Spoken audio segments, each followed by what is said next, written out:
ঠিক কতটা বদলে গেছি চলো তো দেখি, হিসাব করি। 10 গ্রামের জৌলসের কাছে ফ্যাকসা হলো সোনার ভরি। সেই যে আমার ধূপছায়া গ্রাম, সারি দিয়ে মাটির বাড়ি। বর্ষাকালে আধলা ইঁটে পা ফেলাটা কি ঝকমারি। তবুও পথ অপেক্ষাতে থাকতো চেয়ে সেই আমাদের। লাগলে কাদা দোষ হতো না, মনটা ছিল সরল যাদের। পড়ার শেষে চান করতে সবাই হাজির দিঘির ঘাটে। খেজুর গাছের পাঁজর থেকে লাফ মেরে কেউ সাঁতার কাটে। কেউ বা আবার হাঁকতে গিয়ে বন বাদারে করতো দেরি। পটি তখন কোথায় ছিল, ভাবতে গেলে হেসেই মরি। নিভা দিদির গাল ফুলিয়ে বিখ্যাত সেই কুলকুচিতে কচিগুলো উঠত হেসে কিশোরকালের ঘুলঘুলিতে।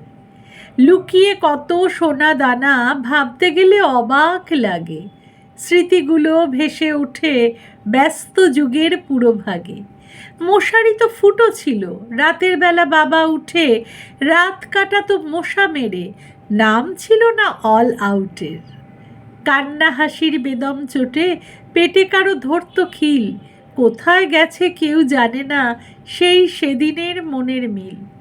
নবান্নতে উষার বাড়ি বাঁধা ছিল নিমন্ত্রণ। সহজ ছিল সেসব যাপন, ছিল প্রাণের আয়োজন। শীত-দুপুরে মাঠে যেতাম তুলে নিতে বেতো শাক। মাটি ল্যাপা পেতেই নিতাম হাসি খুশির শতেক বাক। দল বেঁধে আর খোপা বেঁধে আল পেরিয়ে যেতাম স্কুল। 10 পয়সার ঝাল মটরে মনের পাখি হুলুস্থুল। ধাত্রী পুজোর সময় হলে সব দিদিরা গ্রামে এসে গল্প ঝাঁপি মেলতো ধরে পড়তো ঢোলে হেসে হেসে। সব দিদিদের গল্পে তখন ফেলে আসা স্মৃতির টব। জাবর কেটেই রঙিন হতো হেমন্তেরও সে উৎসব। বদলে গেছে অনেক কিছু, আগের মতো কিছুই নেই। ওই দিদিরা তবুও বাঁচে হারিয়ে যাওয়া সেই দিনেই। ছিপ ফেলে মাছ ধরা ছিল, নাইবা হলাম মেছুরে।